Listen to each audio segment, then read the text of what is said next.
This is a new Atlas Orion 21mm anamorphic lens. This is a CineD Gear News video supported by B&H and CVP.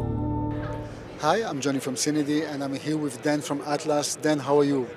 I'm having a great show, thank you. You know what? We're having a great show too. I'm sorry And to hear that. there's nothing that makes me more than happy to talk about anamorphic lenses because of two reasons. I'm really eager to know more, and I'm eager to know more about the Atlas lenses. Thank you, Johnny. I appreciate No, that. really, it's really amazing because in a way, among your company, I mean you and your company and your business partner, actually making it more accessible, more affordable, and I think nothing can change this amazing look. You have a new lens here. This is the 21mm anamorphic lens. Tell me a little bit, actually, why to do a 21mm lens.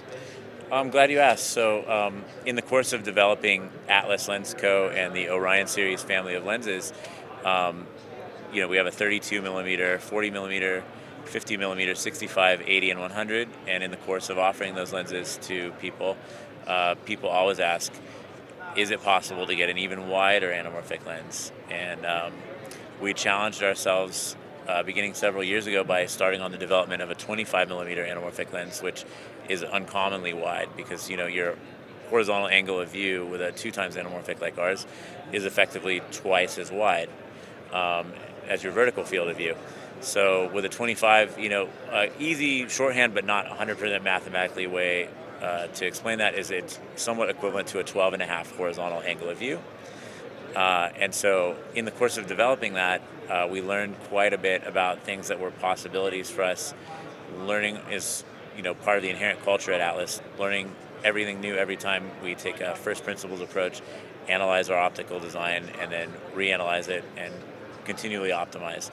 So we developed that 25 millimeter T2 beginning in 2019. And then we continued to refine that design, and in that refinement, we learned with a few tweaks, we can actually make an even wider but still fast T2 21 millimeter anamorphic lens, and that the key compromise is distortion, geometric distortion.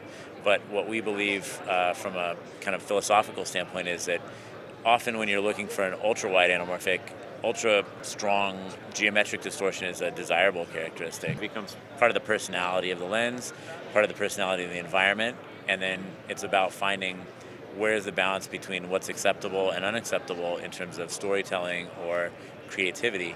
And so that was part of our process in terms of first developing the 25 millimeter T2, which we formally introduced back in September at LA Cine Gear.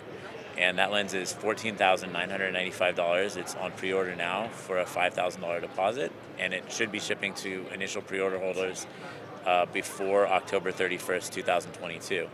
So that's our current target.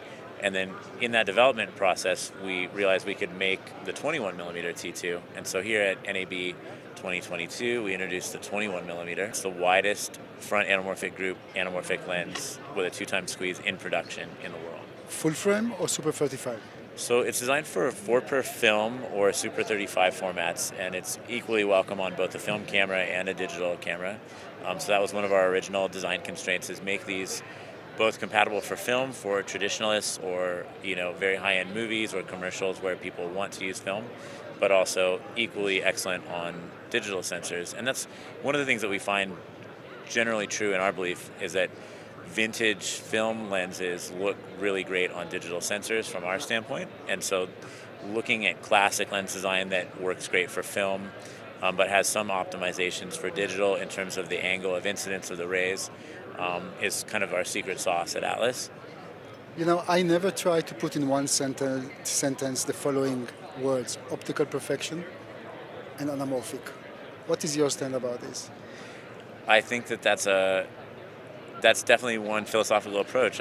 My belief about anamorphic and perfection is that it's there's a Japanese term wabi-sabi, which means that sometimes it lands as it lands, or I can't condense that better than that, but it's what the case may be, right? So what we try to do is embrace the perfect level of imperfection that satisfies the psychology of The imaging. perfectionist.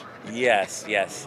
The people that are questing for something that inspires their creativity or unlocks their passion, their feeling. It's a psychological influence. The way I think about imaging psychology is that making movies or documentaries and films and commercials is one of the closest things that we have as humans to psychic communication, because we're taking dreams and thoughts in our minds and then turning them into pictures, and they're transmitted direct through the eye right to the brain. So it's a very special, human, tangible, and I especially believe that about anamorphic cinematography, because with a 2 times anamorphic and a horizontal field of view that's about twice as wide, if we're fortunate enough to have 2 eyes that work, we have binocular vision, so we have twice as much field of view. Our brains are always zooming in and out. That's a region of interest thing. But the wider image that kind of fits our human vision is what makes anamorphic special, for one reason. And then, of course, as you mentioned, it's the imperfections. When they set out to make anamorphic lenses in the 1950s to make movies, they were seeking technical perfection because they believed technical perfection is the way. But there were a few accidents that happened on the way that are happy accidents. And those technical imperfections from that time, some turned out to be benefits and remnants that remind us of the films that we loved watching that were filmed in that way.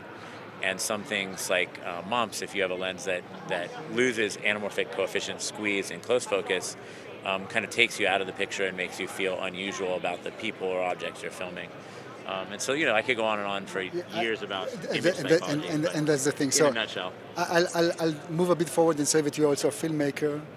And I guess one day you woke up and said, I want to do anamorphic lenses, no? That's how it was? There's a couple pieces to the story, so it's been In short, In short, I'll try we to want to keep it keep the audience. on the edge of their seat. So, in short, about 22 years ago, I saw a film called Punch Drunk Love with Adam Sandler, and I was a young set lighting technician, gaffer in Hollywood, and I wanted to become a cinematographer one day, and I studied that film. I said, what is it about this film that is capturing my heart and my mind when I see it? And I realized it's one of the key things that they use to make the film is Panavision C-series anamorphic lenses. So, okay, what is it about those? Because I would try to make cinematic stills. So I thought, okay, how can I do this? And I realized there's no anamorphic lens for my stills camera, but if I go on eBay, I can buy some projection lenses and hack them onto my stills camera and then make cinematic portraits of my friends. So I did that for a little bit and did some DIY lens builds and fell in love with it, and then continued on my career, forgot about that, and then years later eventually became a cinematographer, started a company called Paralinks making an HD transmitter, sold that company to the Vitek Group. Thank you, everyone at Vitek Group and Teradek, for that opportunity. And after leaving that, I was like, there's something missing in my life. It's anamorphic lenses, remembering back to my earlier experiments. So I looked in the market, what's available to buy an anamorphic lens. Some people would buy a Porsche, some people would buy a Ferrari. I wanted anamorphic lenses. So I went shopping. I said, none of these anamorphic lenses are what I want. Like, all the modern anamorphics don't give me that Panavision C-series look from Punch Drunk Love that I like, or from the Star Wars films. But what would? And I look at something like vintage Lomo anamorphic, which are incredible lenses. And then I looked at how much those were selling for, because I remember back in the early 2000s, they were like $500. Now they were minimum $5,000 for a lens that's broken and possibly not repairable. So I didn't want to spend a fortune repairing broken lenses or buy something expensive that I didn't like, so that I could take this money I wanted to buy my lenses with and put together a team of people, because I have experience building a business, building a technology, and then building a prototype to prove that it's worthwhile. And so I met my co-founder at Atlas, Forrest Schultz. He was experimenting in similar ways that I had been experimenting, 15, 18 years earlier. We started talking, became friends, and we realized that all the things about anamorphic filming and lenses that we love are things that we share. And we met, we started talking, and we started developing the product plan for what the Orion series would be. And then we put together a whole team of optical engineers, mechanical engineers, and then spent that money that I was going to spend on a brand new set of other anamorphic lenses that are very expensive towards building a prototype. And this is all in a nutshell. That's the nutshell. Yeah, I'm sorry, it's a big nutshell. No, it's like a walnut or something, or a coconut. No, a coconut shell. Yeah. Sorry. No. It's really interesting, and that also leads me because you talked about modern anamorphic lenses, and I guess when you started your venture, the world was a little bit different when we talk about anamorphic lenses, and now you can find a lot of on-the-budget anamorphic lenses. When you see those lenses, what separates your lenses from those lower budget? And it's not about the companies; it's more about look or whatever. What do you think about? Yeah, I think that's a super question. So, I mean, in some ways, if those lenses that are starting to hit the market now were available then, I may or may not have tried to do what we do here at Atlas. But at the end of the day, I don't think that the way that those lenses image, just like those other expensive or vintage lenses at the time that I was looking at, would necessarily satisfy my desires as a cinematographer. So I believe one of the key secrets to the Atlas process is these are lenses by cinematographers for cinematographers, empowered by great technicianship and a great team. Um, as a cinematographer, if I'm not making a lens I believe in, I can't sell it, I can't show it. So we have to satisfy ourselves first, and if we're satisfied, then we can only hope that it would satisfy the rest of the world in this way. Where do you make your lenses? We assemble our lenses in Glendale, California. If you're familiar with the Glendale Burbank area, it's near the IKEA, so stop by for some meatballs at IKEA. So you buy the glass in IKEA, and then you just... I wish it was that easy, yeah. Yeah. Okay. Back to the lens, or actually your series of lenses. Front diameter, mounts, all the same, or let's start with the front diameter first. Sure. So the Orion series family of lenses from 32 through 100 millimeter have a 114 millimeter standard front outer diameter. The focus and iris gears are universally positioned, so when you change your lens, your follow focus and other accessories, other than the matte box, should stay in the same place. So the lenses have different lengths, but the front diameter is the same and the other positions are the same. And the 25 and 21 millimeter Orions have a 136 millimeter front outer diameter. So you're either going to need behind the lens filtration or a larger matte box if you want to use filters with those two lenses, because they have an incredibly wide field of view, 6x6, or a camera that has the option for behind the lens neutral density. Okay, so it's because of the wide field of view. That's why. Yes. We could have made the front diameter smaller by reducing the amount of light rays entering the front of the lens, but we wanted to maintain a consistent T2 aperture stop for the Orion series because we don't want people to feel that they have to compromise a shot. We believe that often cinematographers will say, well, I need it to match the speed. I'm not willing to give up the speed. So we want to have nice high-speed balanced lenses that have standardization. And in the future, if people tell us we want something that's different, of course we'll explore that. So, and I mean, it's the cinematographer's lens company. Two things that we like to say a lot here are Atlas, Anamorphic for all, and Atlas, the world of cinematography in your hands. And that's a call to action. You filmmakers, the future is yours. And so we just hope to empower you to uplift culture, uplift cinematography, and uplift the practice of what we do, because it's so cool, and we want that to survive and the future generations to carry that forward as best as possible and continue inspiring and making people's lives better. Nice. How about the mount? One of the key things when we started developing the Orion series was to give people choices. So we offer PL mount as our standard base mount, and then we also have an interchangeable EF mount that you can install on the lens with specific shimming per lens and per mount to be ultra high precision. If you're using a mirrorless camera, which we believe in many ways is the future of entry-level cinematography, even to high-end cinematography, the beauty of a PL mount is that you can easily put a mirrorless of any type, Nikon Z, Fuji X, Sigma, Panasonic L, Leica L, all the Sony systems. also? Sony, of course. I shouldn't forget that. E-mount to PL. So all the mirrorless systems, Canon RF, all will adapt to PL. So we believe PL is still a great universal base mount. It's great because of the locating pin for anamorphic, so you're always going to have your azimuth in the correct position relative to the sensor, knock on wood, if the adapter is built correctly. And so we still believe that PL is the best choice for not only current cinematography, even if you're in an entry level, all the way to ultra high-end professional work.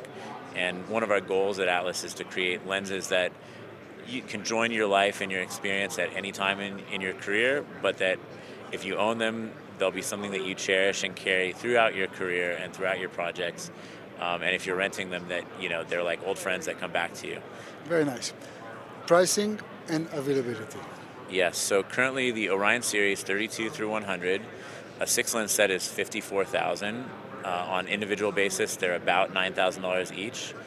The 25 is on pre-order with a $5,000 deposit. It's a $15,000 lens. The 21mm is currently only available as a reservation for 25mm pre-order holders who can either switch to the 21 from the 25, add the 21 to their 25 pre-order at no additional cost, or hold on to their 25 pre-order and stay. So we like to give people choices. All deposits are fully refundable at any time. Literally any time. We could call you and say your lenses are ready. You can get your deposit if you need it, no problem. And so availability for the 32 through 100 are available in limited quantities now, shipping now. The 25 should ship before Halloween 2022. And the 21 is going to begin shipping either at the end of this year or early next year, 2023. Then, really a pleasure to talk to you, and it's always nice to learn new things and hear about the history of your company. Guys, thank you very much for watching. Please don't forget to subscribe to our YouTube channel, and we have much more coming from the NAB show floor. Thank you, and Thank you. soon.